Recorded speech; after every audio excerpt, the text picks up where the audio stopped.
Guys तो आज आपको बताने वाले हैं कि कैसे फैक्ट्री में ऐसे में वेपन का बुलेट बनता है। तो गाइस आप देख सकते हैं, उतना नाम नहीं ले सकते क्योंकि यूट्यूब मेरा वीडियो डिलीट भी कर सकता है। तो गाइस चलते हैं, आपको दिखाते हैं। तो आप यहाँ देख सकते हैं कैसे जो बुलेट का जो पतिया रहता है उसको काटने के लिए, कटिंग करने के लिए इसको पहले साफ कर लेंगे, क्योंकि वो साफ रहेगा तो अच्छा कटिंग होगा। आप लोग देख सकते हैं वो पीतल का है, तो उसको पहले वो साफ कर लेगा, उसके बाद ऐसा कटिंग होगा।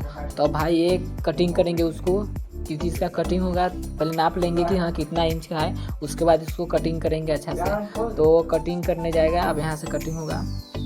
तो यहाँ सब कटिंग कर रहे हैं, पूरा इकाई की पूरा बराबर से अच्छा से पूरा कटिंग कर लेंगे।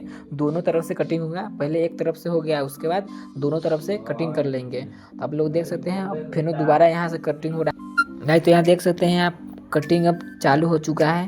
तो आपको आगे की प्रोसेस आप देखिए, पूरा आप देख सकते हैं कैसे हो रहा है। गाइस तो यहाँ पर देख सकते हैं, यहाँ पर कटिंग हो चुका है। देखिए कितना फ्रेश अब पूरा गोला गोला में कट कर आया है। तो हम लोग देख सकते हैं पूरा अच्छा है। अब उसके बाद वहाँ से आगे का और भी प्रोसेस होगा, क्योंकि ये कट चुका है। तो अब बुलेट में लगाने के लिए यह हो गया, तो इसको पहले गोला गोला कर लेंगे, क्योंकि उसका आगे का जो बुलेट का जो आगे का रहता है पार्ट, वही बन रहा है इससे। तो गोला गोला इसे कटिंग करेंगे। गाइस तो चलते हैं आगे वीडियो में।